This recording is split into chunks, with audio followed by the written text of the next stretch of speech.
Okay, so my 3.5-year-old has just gotten an Elsa dress as a Christmas gift, and as she opened it and tried it on, got to hear how pretty she was in it. She also got a mirror with Elsa and Anna on it, and I would never in my life want a mirror in her room, and I avoid talking to her about how pretty she looks, and I would definitely not point out how pretty she got in certain outfits. I get panic attacks over other people giving my child things that I do not like. Fine about the dress, that was something I gave as a late summer suggestion, but the mirror? And now the day has come where a couple of kids at the preschool, 3.5-year-olds, said to my child that his clothes were not good. He had a dress on, or a skirt, which he loves. Is there any good book that I can borrow/buy that is about I wear what I want and what I find pretty? When have you voluntarily or felt obligated to by your surroundings to talk to your kid about girls and boys? We have always been careful in always calling our 3-year-old child just that and not our son or our boy. It feels weird to write.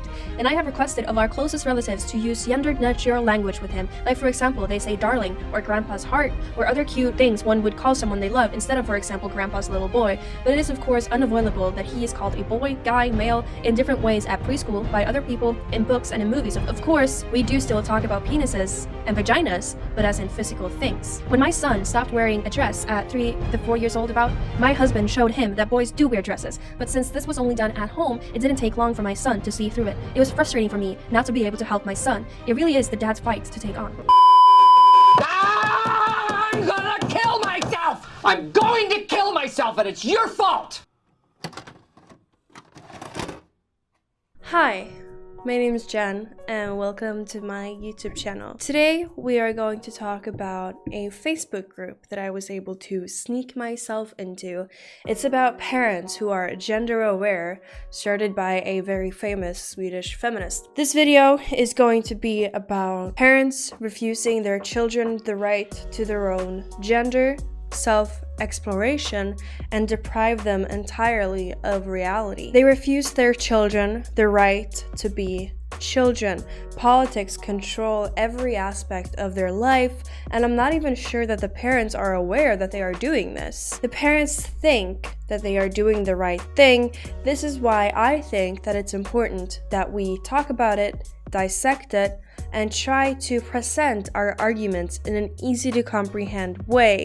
Because this phenomenon that I thought was dying out is all too common and widespread to be ignored. One child going through the trauma of his mother forcing him to be a girl is one child too many. We have already seen, heard, and read the one-liners about these people. We know all of the stale jokes about gender, hens, soy boys, and attack helicopters. And I think that a lot of us have gotten the impression that these people stopped a long time ago, that they moved on, that they got in on the joke, but they haven't. I have previously on my channel talked about how these ideas have slipped into the preschool guidelines and into the Swedish schools. This is used to make political brainwashing par for the course. Using children as tools for your ideological activism is beyond cruel and can cause lasting psychological trauma. I am here today to explain precisely how the parents in this group are doing this.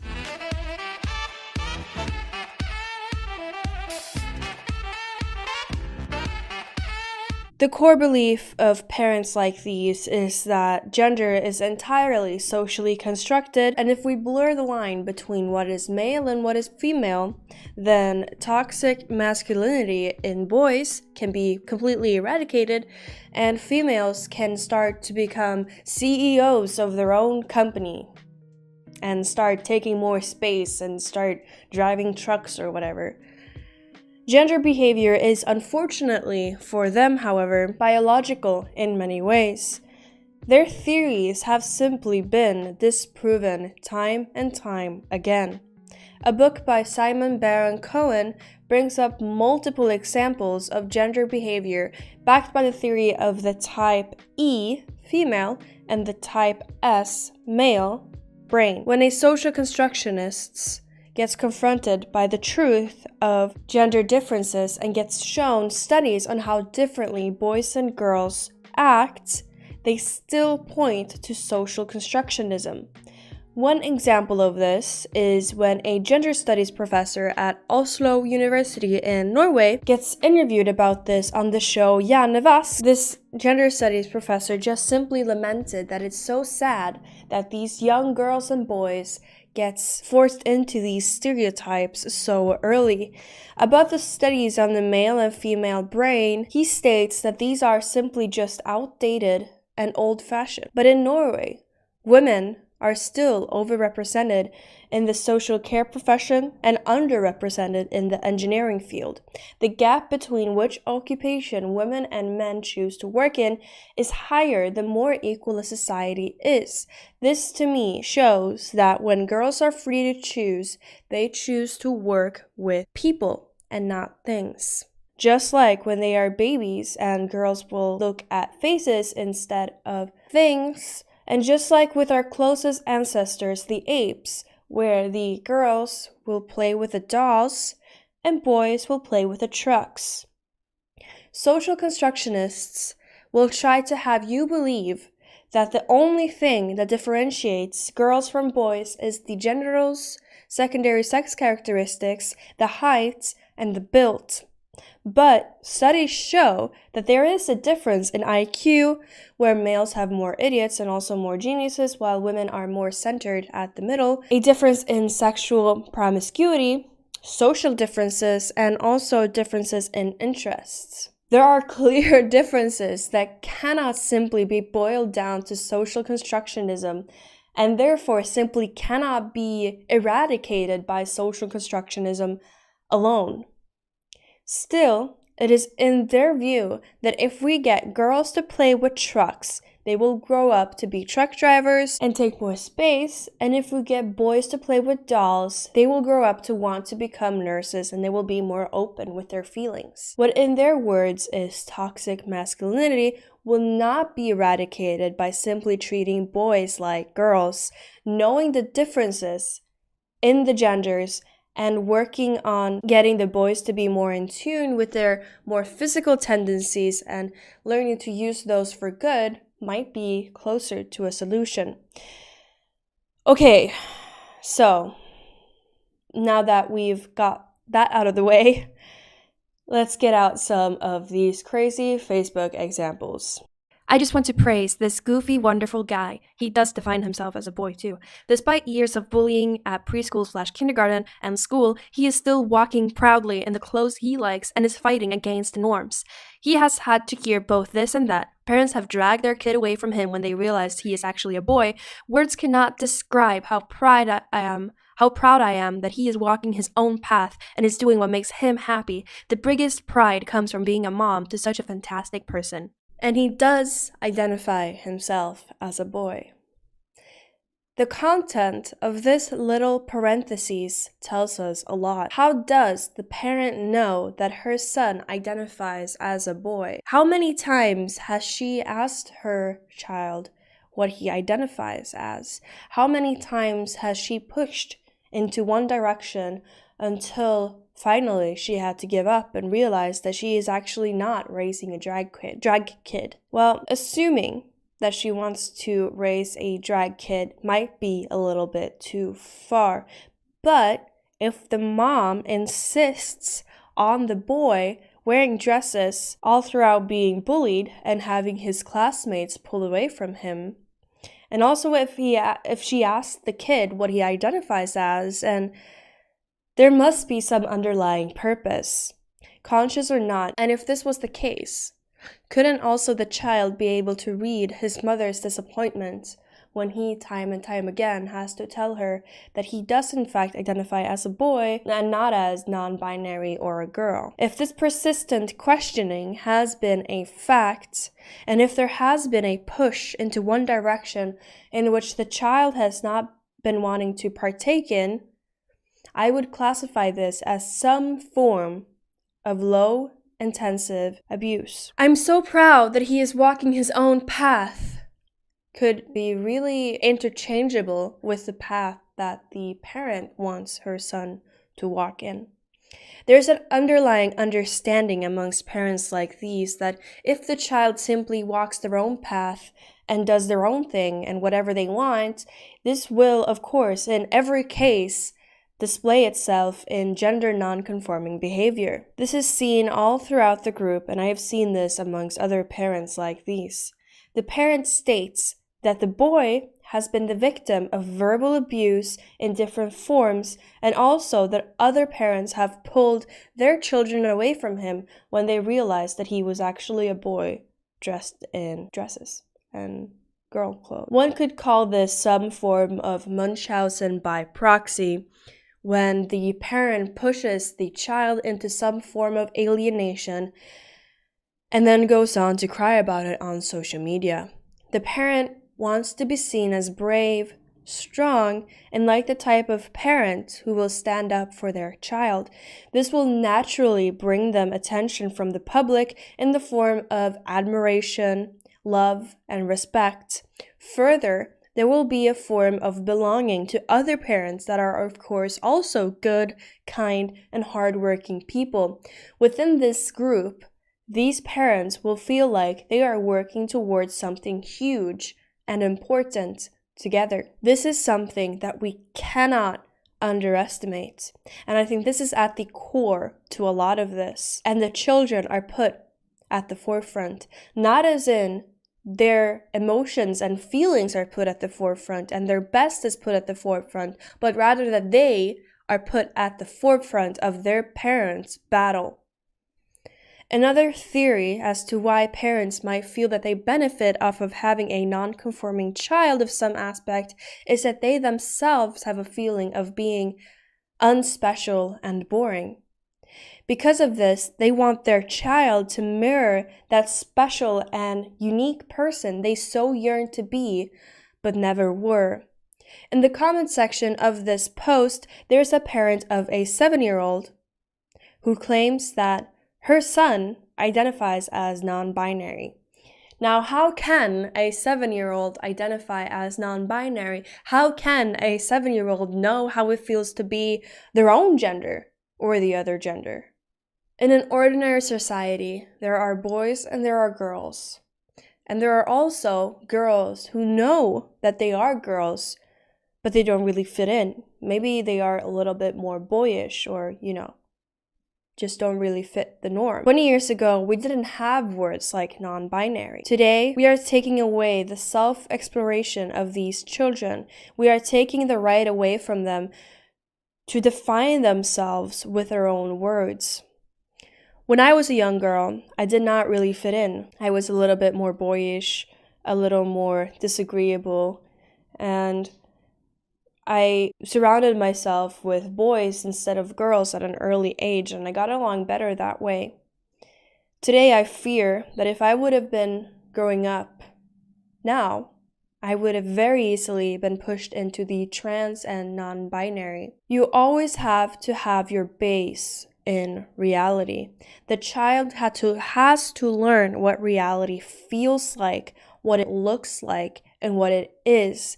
And then, with some sort of grounding in that,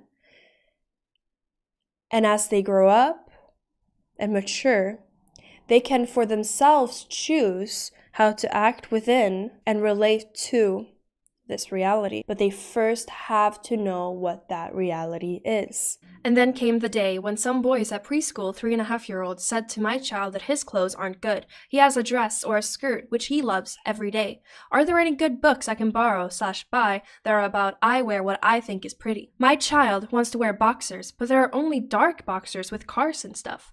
Anyone know somewhere I can find like pink and purple boxers? Here, we have 2 posts by the same mom, where we can conclude that she has a boy, and that boy is 3.5 years old, and that boy no longer wants to wear dresses, and he wants to wear boxers. And the mom has a somewhat lamenting tone in her post, and I get the feeling that for her boy to wear boxers, which is a gender non-conforming underwear, then those boxers at least have to have some gender non-conforming aspect to them. And it's gender non-conforming in a very predictable way. In the post, the mom is complaining that she can only find dark underwear with cars and stuff, but when she describes what she wants the underwear to be pink and purple. There are so many colors and motives that are genderless. She could have asked for maybe light green boxers or with stars or dogs or whatever, but the most important quality for this mom is that the boxers stray as far away from anything that could represent male. In the post above, you can see her disappointment in the boy not wanting to wear dresses and skirts that he used to love, and now the child wants to wear boxers. Why is it so important for this mom that her boy dresses like a stereotypical girl? Is it because she wants freedom for her boy, or is it because she wants attention for herself?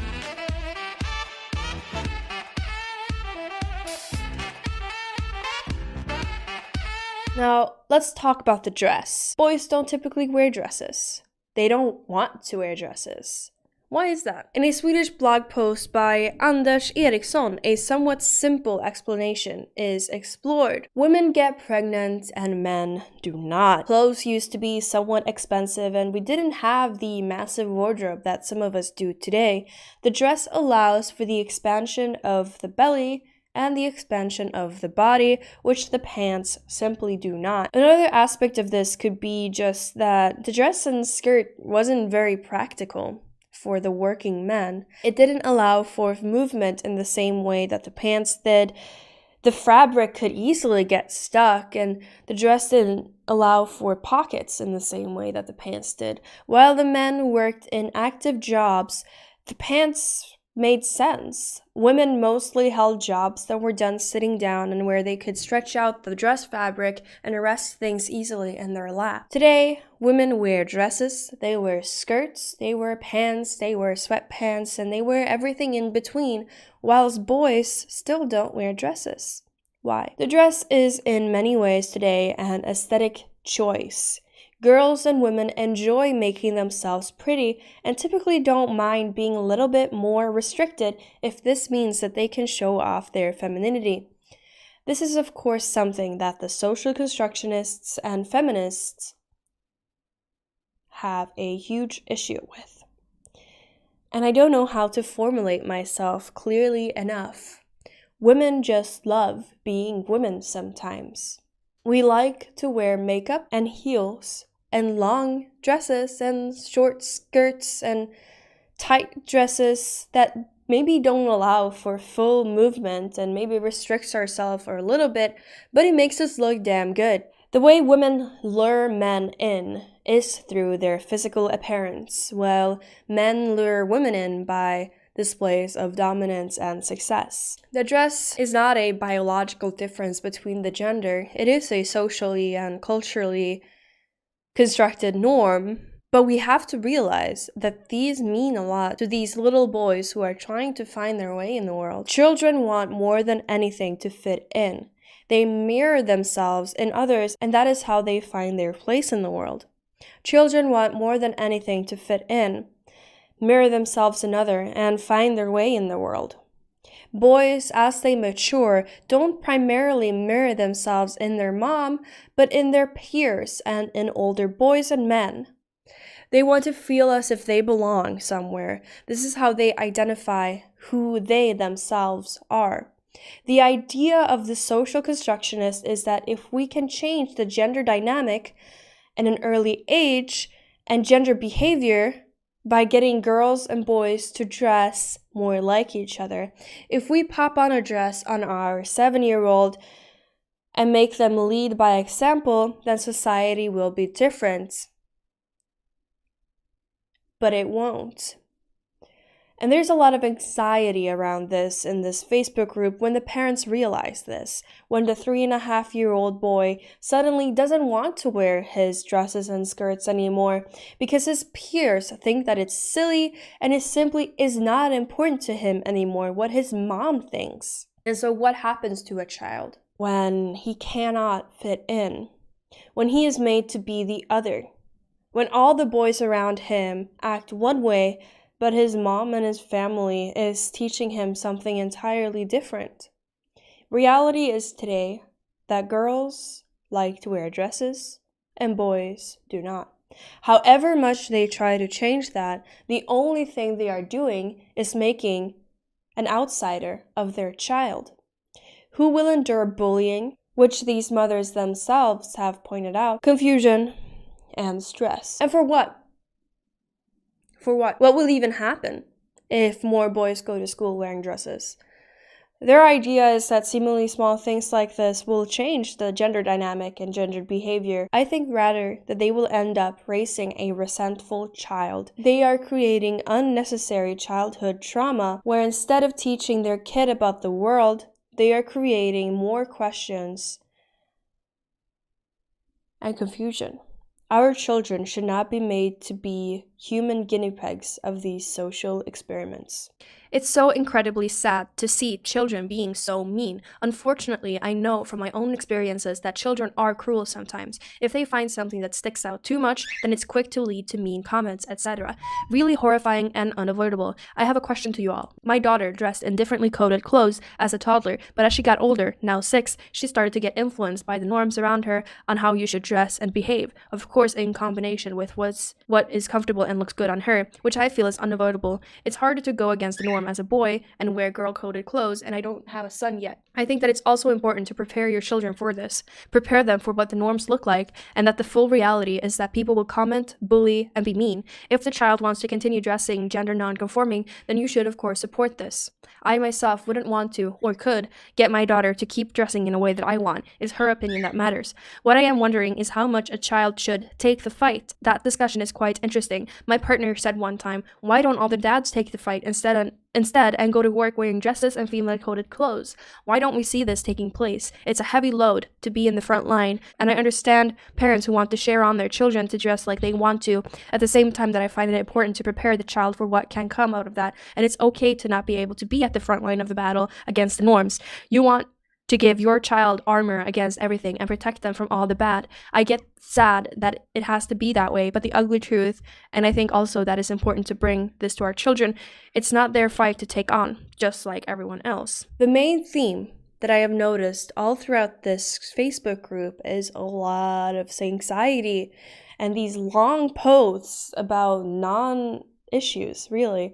There is so much anxiety. A comment on this post reads, when my son stopped wearing a dress at 3 to 4 years old, my husband showed him that men can wear dresses, but because this was only done at the home, it didn't take long until my son saw through it. It's frustrating to not be able to help my son. No, no. It was frustrating for you that your son did not want to wear dresses and skirts.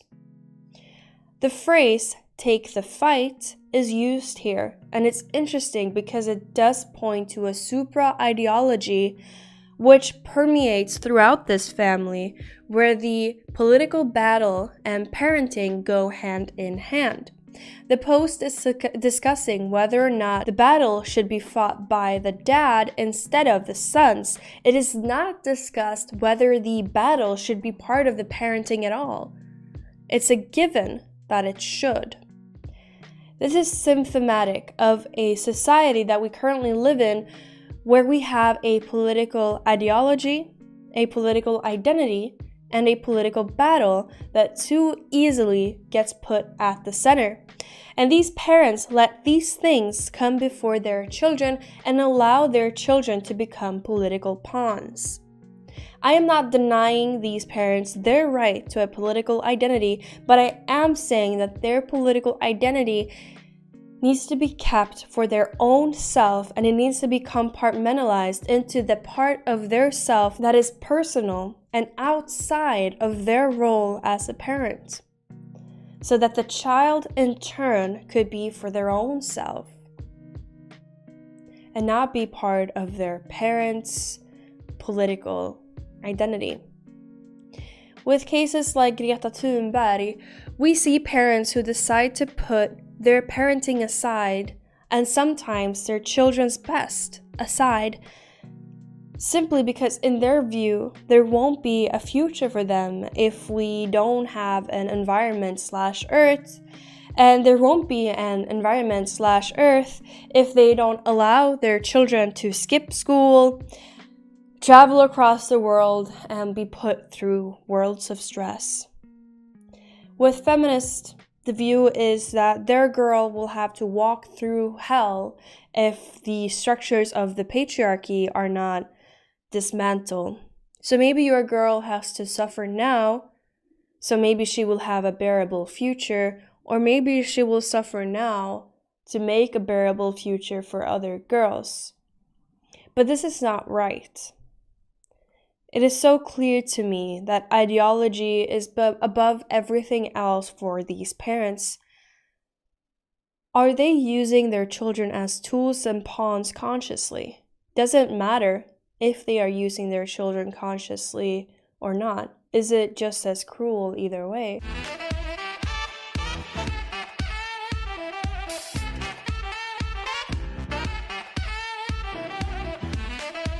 A final thing that I want to bring up to get my point across is, how is it that children of these types of parents choose clothes that are so predictably gender non-conforming? It's specifically skirts, dresses, and pink clothes on boys, but they don't go to school in their pajamas. They don't go to school with mismatched socks and shoes. They don't go to school wearing their dad's oversized coat or, wear their Halloween clothes year-round, which are things that I assume that little girls and boys actually want to do. They don't have a concept of why you have matching shoes, or why Halloween clothes are for Halloween, or why their pajamas are for sleeping.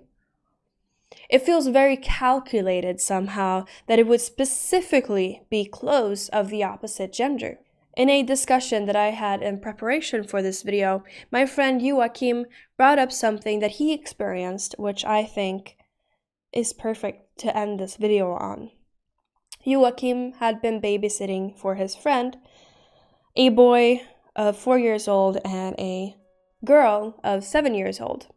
They were all in the laundry room as Joachim was emptying the dryer. That's when the little boy grabbed a hold of his mom's freshly dried dress. He puts it on himself and he runs around with it. His older sister gets a hold of a hat, and it all turns into a game.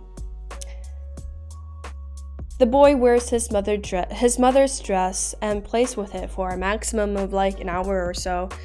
And then he takes it off and the game is over. Since then, Joachim has not seen the boy wear any gender non-conforming clothes or dresses or skirts. Now let's imagine that this game was played by a child with an over-political parent. Would this be taken as a sign of the boy being non-binary? Would the boy be made to go to school this way? How many of these types of games does it take for an over-political mom to go and buy dresses for the boy? How many of these games does it take for the mom to assume that she is raising a drag kid? Thank you so much for watching this video, and I'll see you all in the next one. Bye!